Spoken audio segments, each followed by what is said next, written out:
Kabayan, good news kasi noong budget hearing sa Kongreso para po sa DMW at OWA ay inihayag ni Admin Arnel Ignacio sa mga kongresista ang kanyang pinapangarap na school academy para sa mga OFW. Thank you very much again, Sec. Pwede ho ba namin ikwento kahit yung pinaplano pala namin at pangarap? Okay po yan. Alam mo na pag pinangarap mo, masusunod yan. Kasi well, in our part of our dream sa OWA is to put up an academy for OFWs na yung pong kanilang mga anak, ay sasabit ko pa nga lang ho ito sa DMW, pero kaya ho ako nagpaalam kung pwede yung pangarap eh. And I'm sure mas magiging madali ito pagka kayo po nakarinig. Kasi po yung mga anak ng OFWs, kailangan kunin na natin sila sa moment na umalis na yung kanilang mga magulang eh. So part of our dream is to put up an academy wherein yung bata pa lang, nursery pa lang, pwede nang nakukup-kup na napapalakan ng DMW at OWA, and then we can inculcate to them the proper values na ipapalaki natin sila, teaching them ano ba ang buhay ng isang bata na ang iyong magulang ay nasa ibang bansa. So kung sa akin pong vision, kung mula yan pa kinder hanggang mag-high school, meron ho tayong mas mataas na batting average na magiging mahusay po sila ng mga citizens. So yun po, sinisili po namin kung paano namin pong magagawa yan. Katunayan nito kabayan, ngayong araw na ito ay nag-post po ang OWA sa kanilang FB page at ang sabi po dito, Dream School para sa mga OFW. Okay? Yan ang goal ni Admin Arnel. Abot kamay na ang pangarap na edukasyon para sa ating mga bayani. Sa kasalukuyan, nasa importanteng meeting si Admin Arnel kasama si Planning Director Jocelyn Ortega at Miss Geraldine Berido, Executive Director ng AMA University Online Education. Okay? Para pag-usapan ang Dream School, isang school kung saan pwede nang kumuha ng online courses tayo ng mga OFW kabayan. Pwede na tayo mag-aral anytime, anywhere. Isang malaking hakbang ito kabayan para mas maliwanag na kinabukasan para sa atin ito ng mga OFW. O di ba? Magandang balita.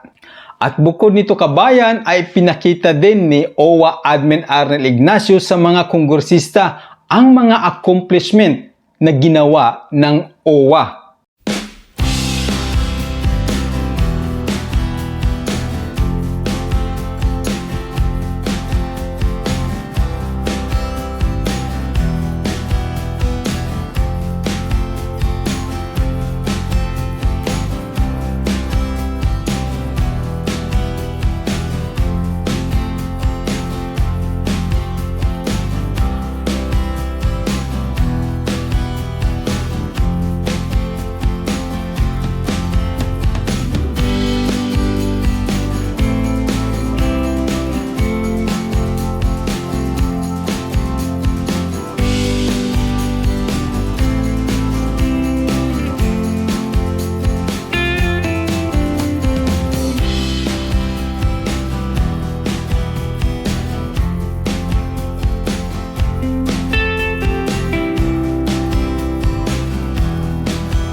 Samantala, kabayan, hindi lang naman mga accomplishment ang pinag-uusapan sa budget hearing po para po sa DMW at OWA. Siyempre, meron ding mga katanungan ang mga kongresista, lalong-lalo na sa walang kamatayang usapin patungkol po sa OEC. I'd like to know yung OEC. Kamusta na po ito? Dahil iniiyak po ito ng lahat ng OFWs. Have we improved our services for this one? Mr. Chair, Madam Congresswoman, with due respect, marami pong OFWs na masaya na rin sa OEC because our electronic OEC issuance system has issued around 9 million electronic OECs over the last 8 to 9 years. Ngayon, having said that, tama po kayo, meron pa rin umiiyak kasi ito po yung category ng mga OFWs who transfer employers kasi required pa rin sila to go face-to-face. So, ang solution po natin dito is yung OFW Pass. It's the mobile application launched by Secretary Toots last year. But we went into a review of the system. Meron po kaming na-identify na potential glitches sa capacity. Kasi kung ang tansya namin, 500, 600,000 ang gagamit ng app. So gusto lang namin siguraduhin na may enough cloud capacity kami, storage capacity for the 500, 600,000 who will come in.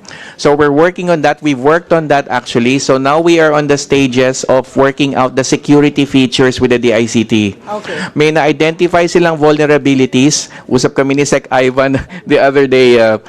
And ang sabi niya, pakinggan namin sila sa vulnerabilities. So we're sitting down with them with their identified security vulnerabilities. And rest assured, by the end of this year, malalaunch po yon. Basta ba-clear lang namin itong security vulnerabilities identified by the DICT. At hindi lang yan, kabayan, ni-raise din ng isang kongresista kung ano na ang nangyari sa OFW Hospital sa Pampanga na tila na hindi umuusad o hindi ito nakalipad, kabayan. Kumbaga ay hindi ito 100% fully operational. Kaya naman, kabayan, ay nirekomenda na isang kongresista na dapat ilipat na lang ang operasyon o pamamahala ng OFW Hospital sa DOH kasi ang DOH umano ay mas alam nila kung paano ito patatakbuhin. Ano po nangyayari dun sa OFW Hospital? Kasi po, it was really such a joyous day to open a hospital po sa probinsya po ng Pampanga. Just to update us po. Kasi konti lang po talagang nagpupunta doon and I wanted to know. I'm also the co-author of the law establishing the OFW Hospital. Right now, parang hindi po siya maka-take off. We just wanted to know po what's happening. At this stage, Mr. Chair, Madam Congresswoman, may I request Dr. Mendoza to take the floor also and supplement my response. Dr. Mendoza is recognized. Thank you, Secretary. Thank you, Mr. Chair and Congresswoman. I'm Dr. Mendoza. I'm the current Medical Center Chief of OFW Hospital. And last May, we celebrated our second-year anniversary. But it's only in January 2023 that we operated as a fully functional hospital. And since then, we were able to maintain the operation of the hospital as right now as a level 1 specialty hospital, providing services to, as of June 2024, to around 46,000 OFWs and their dependents. That's already 60% of the number of patients served last year. We are gearing towards the provision of specialty services, which include hemodialysis, cancer treatment units this is by 2025. And we are also preparing for the provision of pre-departure or pre-employment as well as post-arrival medical services. Thank you so much, sir, and kayo pala yung director ng ospital. My question is, what percentage is the hospital already occupied? Is it 60%, 80%? Ano po? Opo. What is, and number 2 question is, kaya nyo bang i-operate yun? Hindi nyo mandato yun eh. Or are you putting up a medical unit already? We're applying po for the first question po. Right now, as a level 1 hospital, the authorized bed capacity is 50. So the hospital was established with around 100 beds, but due to the number of staff, we're only authorized to operate with 50 beds. So basically, you're not operating at full capacity at Yes, sayang that's po correct yung po. sayang po yung building na pagkamahal-mahal. Why don't you hire the proper staff para ma-operate na po ito para 100? Then kumuha po tayo ng batas para maging 500. That's correct po. Kaka-approve lang po ng staffing pattern namin at 198 po. And kulang po talaga yon, and we're really submitting our request po for additional staff. Okay. And is it now the mandate of the DMW to operate hospitals? And do you have the capability to do so? Kung hindi naman po, baka naman dapat i-move na lang sa DOH para mas mabilis po. Yes, it's under our charter, Mr. Chair, Madam Congresswoman, as you know. And of course, right now, we're willing and ready to take on the challenge. And in fact, we're already operating the hospital, of course, with the proper hospital administration. But tama po yung sinabi ni Doc Alfius na Doc Ralph, na meron na kaming pending request sa DBM para dagdagan pa ho yung staff para madagdagan din yung full capacity, yung full utilization ng space as well as yung beds dun sa ospital. Have you considered turning it over to the DOH para sila na po? Kasi syempre yun ang alam nila eh. Kayo po, iba naman ang alam nyo. Opo. We're willing to sit down. We've already had some conversation with Secretary Ted Herbosa. May pending bills po ngayon, as you know, in the House, the version on the OFW hospital was passed, and we're currently working with the Senate for the Senate version. And yes po, among the things that's being discussed is the matter on who will be in charge of the hospital, and we're working closely with SecTed.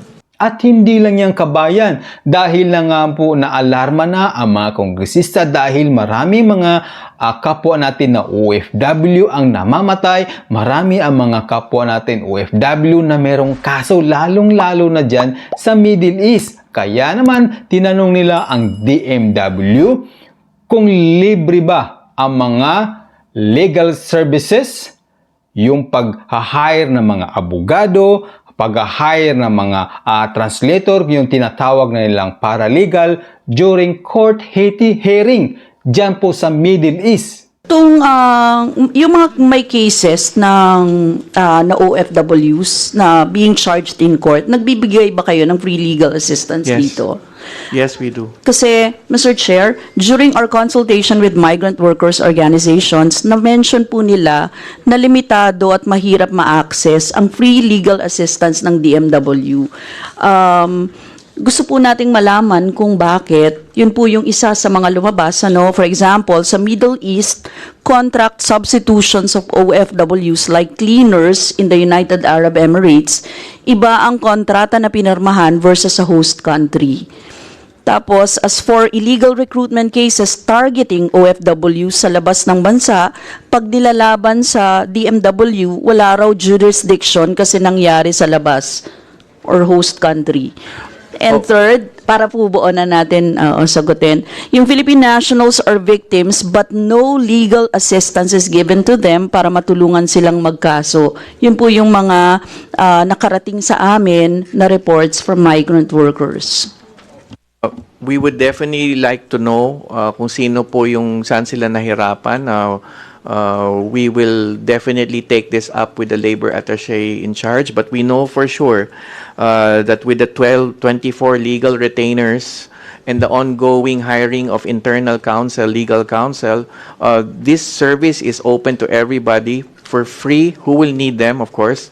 Right now, I know that we have around 2,500 cases in court. And these are divided, of course, into criminal cases. And when it comes to criminal cases, it's in aid of prosecution or in defense. And then, of course, the administrative and civil cases. And then, of course, the labor cases also being handled by our lawyers and paralegals. So, Bukas po ito, Mr. Chair, Madam Congresswoman, rest assured to the committee, this is not only our mandate, but our vow, no? Na hindi po natin tatanggihan ang sino man nangangailangan ng abogado. At hindi lang yung kabayan, nag-raise din ng concern ng isang congresswoman na si Franz Castro patungkol po sa isa inilabas na memo ng MECO Taiwan. MECO po, ibig sabihin kabayan, ay Manila Economic and Cultural Office. Diyan po sa Taiwan, silang namamahala sa mga OFW dyan kasi wala pong opisina ng MWO. Okay? So ayon sa memo kabayan, ayon sa congresswoman, nakausap niya yung mga migrante doon sa Taiwan, tila yung memo ay parang isang no pay, no work ang dating. Kasi nga po, para silang kinikikilan o pinipirahan dahil nga kabayan, hindi maari o hindi biniberifika ang kanilang mga kontrata kapag hindi updated ang inyong SSS contribution, PhilHealth contribution, at Pag-ibig contribution. Ang unang tanong ko po, Mr. Chair, kay Secretary, pamilyar ba kayo doon sa no pay, no work? Yes po. Yung konsepto po na no work, yung no pay, no work, no work, no pay. Hindi po, no pay, no work. Alam po natin yung no work, no pay. Pero yung no pay, no work, alam niyo po ba yan? Hindi po. Sige po. Willing Baka po alam kami ni makinig. Administrator Arnel. Alam niyo po ba yung no pay, no work? So, ito po yung sinasabi ng ating mga OFW, mga migrante sa Taiwan. Dahil po dito sa memo ng MECO, no, na pinalabas noong effective September 1, 2024, Migrant Workers Office in Taipei will only accept documents for individual contract verification for rehire or transfer workers whose OWA, SSS, and Pag-ibig membership are updated or active. So, ang ibig sabihin niyan, yung mga OFW natin sa Taiwan or baka ma-apply na rin siguro ito sa iba't ibang mga bansa na kung hindi updated yung kanilang OWA, yung SSS, Pag-ibig, and PhilHealth, ay hindi mabe-verify o mapipirmahan yung kanilang kontrata.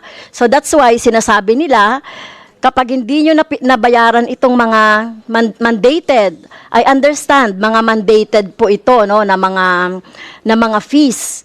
Pero nagpapahirap po ito dun sa ating mga manggagawa sa Taiwan. Ang sinasabi pa nga, Mr. Chair, Mr. Secretary, ay parang kinikikilan, ginagatasan yung ating mga OFW. So, naintindihan ko po na ito po ay mandatory.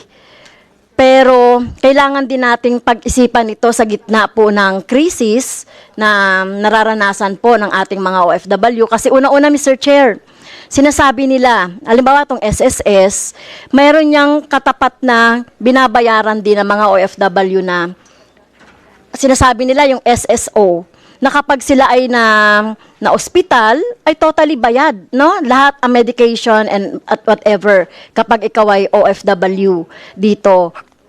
Kaya parang walang sense sa kanila na magbabayad sila ng PhilHealth o yung SSS dahil sa panahon na sila ay OFW doon sa host country, yung Taiwan, ay talagang namang yung kanilang mga medical ay talagang pinoprovide naman ng host country. Pagdating naman daw po sa PhilHealth, alam naman natin yung nangyayari sa PhilHealth. Sobra-sobra ang revenue niyan. 89 billion, may 500 billion pa yan. Tapos ito, kukolektahan natin yung ating mga OFW based doon, siyempre doon sa batas. Pero, Mr. Chair, sinasabi kasi ng DMW na meron namang benefit ang inyong mga anak dito sa Pero di ba, Mr. Chair, sa Universal Healthcare, lahat na ay member na ng PhilHealth. Kaya ano po yung masasabi ni Secretary dito sa sinasabi natin na concern. Well, bino-voice out ko lang po yung concern ng ating mga OFW sa Taiwan. Yes, Sige po. Secretary. Thank you, Mr. Chair, Madam Congresswoman. Pag-aaralan po namin ito. I need to sit down with the labor attaché who issued the corresponding memorandum. Kaisa niyo po ako sa pag-delink ng any DMW authorization or clearance with any payments to any government or private entity or agency. We know for sure na ang OWA, SSS, and Pag-ibig memberships are mandatory under the law, but the manner in which the premiums or contributions will be collected can be another thing. Hindi po kailangan itali sa anumang DMW transaction or issuance. Mula po nung ako'y naging POA administrator, ito na po ang standing rule na pinangangatawanan ko. At alam ko si Secretary Toots Ople, ang dami rin ho namin kwentuhan tungkol dito at we see eye to eye po dito sa patakaran na ito. So ang gagawin po namin ay kakusapin ko yung labor attaché sa larangan na ito. Meron pong isang component yung sa OWA payment of contributions. Kumamarapatin po because OWA is an attached agency of the DMW. Na kung meron man pangangatawanan namin na kailangan regular or updated ng contribution, yung sa OWA po. So ito po ang pag-uusapan na lang ho namin with our labor attaché. And rest assured this matter will be resolved immediately. At hindi lang yung kabayan, ni-raise din ng isang kongresista during budget hearing para po sa DMW at OWA patungkol nga po ito kabayan sa dati ng issue na nangyayari ngayon. Ito nga po yung pangkokumpiska ng pasaporte ng mga OFW, lalong-lalo na yung namamasukan sa bahay. So tama po ba na i-hold ng ating mga domestic employer ang pasaporte ng ating mga OFW pag nagkaroon po sila ng early termination dahil po sa hindi natin inaasahan nga po nagkasakit o kaya mayroon nangyari doon sa abroad. Kasi hanggang ngayon po yung ating mga pasaporte po ng ating mga ibang OFW nandun pa rin po sa kanilang mga local employer. Ang katwiran po hindi pa raw daw nakakabayad o kaya may balansi pa po doon sa kanilang placement fee. Ano po bang patakaran ng dito po ng DMW, Mr. Chair? Thank you po, Mr. Chair, Mr. Congressman. Definitely po, labag sa batas natin sa Philippine Passport Law, ang paghawak ng passport ng isang Pilipino ng sino mang nasa pribadong sektor, lalo na ang pamahalaan lang ng Pilipinas ang may karapatan, particularly ang Department of Foreign Affairs ang may karapatan na mag-withhold ng passport ng isang Pilipino, at pati po mga host countries na mga kausap natin, whether it's Qatar or Saudi Arabia, even Kuwait and the UAE, bawal na rin po sa kanilang mga batas. Kahit po dito sa iba't ibang bansa sa Asia ay ganun din. However, I will be the first to admit na ang implementation is another thing. Kaya't we work closely with the host government para masugpo ito. I can say for myself na nabawasan, na ibsan na po ito kahit papano. Pero tama po kayo, Mr. Congressman, Mr. Chair.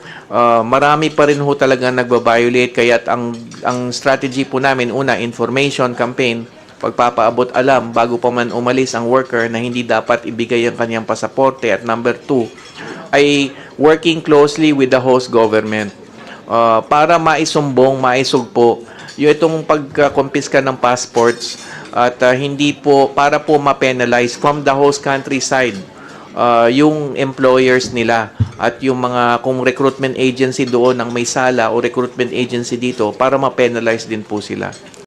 So ayan kabayan, ang mga mahalagang issue na ni-raise ng mga kongresista noong nakaraang budget hearing para po sa DMW at OWA. Ngunit kabayan, kahit po merong problema, ay suportado naman ng mga kongresista ang budget na hinihiling ng DMW at OWA. Ikaw kabayan, ano ba ang mga programa na sa tingin mo ang makakatulong sa iyo na dapat gawin o punduhan ng Kongreso at gawin ito kabayan ng OWA or DMW na makakatulong sa iyo? I-comment mo naman yan kabayan sa comment section ng ating video. Ako po'y magpapaalam muna. This is Dads from Dads Info TV mula po dito sa Sudbury, Ontario, Canada. See you soon. Shukran.